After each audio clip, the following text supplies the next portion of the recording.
Car and Driver's May 1973 issue called it the last of the fast cars.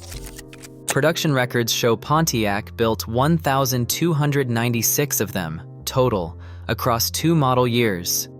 Then the catalytic converter killed the breed, and nothing from Detroit matched that level of performance for over a decade, not until the 1987 Buick GNX.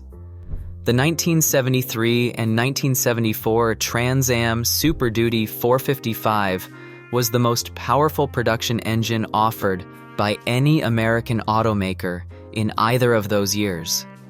This wasn't a muscle car designed to coast on reputation. It was a hand-assembled, race-derived V8 shoved into a street-legal car while every other manufacturer in Detroit was running the other direction. And the documents tell us Pontiac knew it was doomed before the first engine left the factory. Here's how it happened. By 1973, the American muscle car was dead, or it should have been. The Clean Air Act of 1970 forced compression ratios down across the board. In 1971, General Motors mandated all engines run on unleaded fuel, lower octane, less power. In 1972, the industry switched from gross to net horsepower ratings, measured with all accessories and exhaust bolted on, and the numbers on paper cratered overnight. Ford killed the Boss Mustang after 1971. Chrysler axed the 426 Hemi the same year. By 1974, the Mustang had become a Pinto-based compact with a 2.8-liter V6 making 105 horsepower. The Barracuda, the Challenger, and the Javelin were all discontinued. If you wanted an American pony car, you had 2 choices left, the Camaro and the Firebird, and even those nearly went with them. April 7, 1972. A UAW strike shut down the Norwood, Ohio assembly plant, the only factory building F-bodies. It lasted 174 days. It was the longest strike in General Motors history at that point. About 1,100 half-built cars on the line could not meet incoming 1973 safety standards. General Motors scrapped them. One magazine published a mock obituary for the Firebird. General Motors brass discussed killing both cars. Only 1,286 Trans Ams sold in all of 1972. 2 engineers stopped it. Pontiac Assistant Chief Engineer Bill Collins and Chevrolet's Director of Engineering, Alex Mayer, argued the case, saying a small but loyal customer base existed. People wanted handling, looks, and performance at a working price. They won the argument. The F-body survived. What Pontiac did next with that reprieve defied every corporate and regulatory headwind at General Motors. Pontiac had a group called Special Projects, bland name, on purpose. Since GM's 1963 corporate ban on factory racing, this team, led by Special Projects engineer Herb Adams, had been developing race engines under the radar. 303 cubic inch motors for SCCA Trans Am, 366 cubic inch engines for NASCAR. Working with Adams were engineers Tom Nell, Jeff Young, and Skip McCulley. Someone on the team posed the question that changed the trajectory of the Firebird. Take what they had learned from race engine development and apply it to a production 455. Internal resistance was immediate. Car and Driver reported that the bean counters swore on a stack of Venturas that Pontiac would lose millions. Emissions engineers called certification impossible. Adams, Nell, and McCulley pushed through anyway, convinced Pontiac leadership that performance was the only path to saving the Trans Am from becoming a decal package. One detail worth holding on to is that Pontiac planned to build at least 1,000 of these engines for 1973. Roughly 400 complete sets of Super Duty parts vanished from the factory before production began. We'll come back to that. The internal documents do not describe a warmed-over 455. They describe a race engine wearing street clothes, 4-bolt mains, forged rods, each one a clean sheet design by Jeff Young, an ounce lighter than the standard 455 rods at 30.7 ounces, forged aluminum pistons, a nitrided nodular iron crank with pressure-rolled journal fillets. The block carried reinforced bulkheads, extra webbing, and casting provisions for dry sump oiling, a feature straight off the racetrack that had no business in a production car. Young designed the cylinder heads from scratch. Round port, not the D-port castings on every other Pontiac 455. Pressed-in, thin-wall steel pushrod tubes, Adams's idea to keep the intake ports clear. The parts list reads like a competition engine, because it was one. Every SD 455 was hand-assembled off the main line. Every one ran on a break-in stand the engineers called the merry-go-round. After break-in, they pulled the pan, cleaned out casting debris by hand, and refilled with fresh oil. Tom Nell demanded it. He remembered from earlier Superduty programs that residual grit killed bearings, not on his watch. Now, the reason any of this was financially possible, because the SD455 shared the same displacement and block architecture as Pontiac's high-volume 455, the EPA classified it as part of the existing engine family. It only had to pass a 4,000-mile break in emissions test, not the full 50,000-mile certification required for a new design. Pontiac could never have funded that for a low-volume option. That regulatory loophole is the single reason the SD455 exists. June 28, 1972. Herb Adams presented the SD455 to the press at the Milford Proving Grounds. It was rated at 310 horsepower. It ran an aggressive cam profile matching the Ram Air 4. The press response was electric.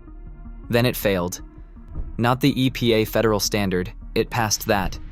But GM's own internal benchmark was stricter, set tighter as a production variance cushion.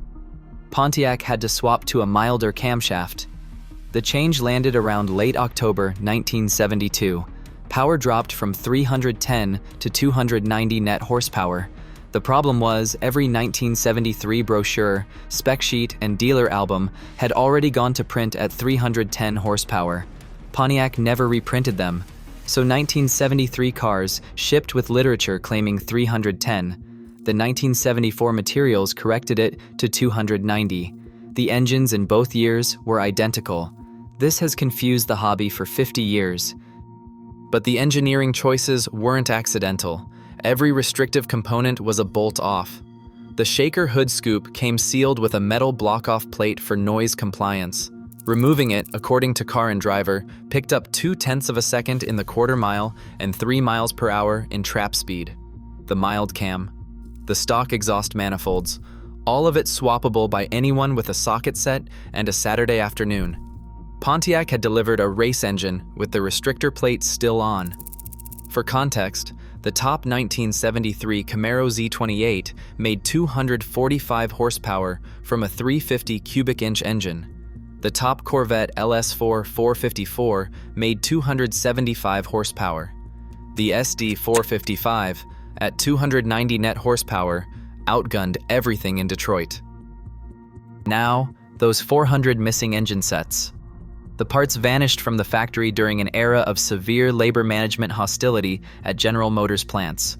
It was never confirmed whether they were stolen or disposed of. Dealers, caught between demand and empty allocations, charged premiums up to $1,000 over the sticker price. In 1973, production was 252 Trans Am SD 455s. 72 had 4-speed transmissions. 180 were automatics. Another 43 were Formula Firebirds. That makes 295 total. In 1974, 943 Trans Am SD 455s were built, including 212 4-speed transmissions and 731 automatics, plus about 57 Formula Firebirds. That is roughly 1,001. Combined, over the 2 years, the total comes to approximately 1,296 cars. Around 101 of them were formulas. That is the entire run. In 1975, catalytic converters became mandatory across all General Motors vehicles. Pontiac engineers tried to certify the SD455 with the new hardware, but they could not make it pass. The engine died.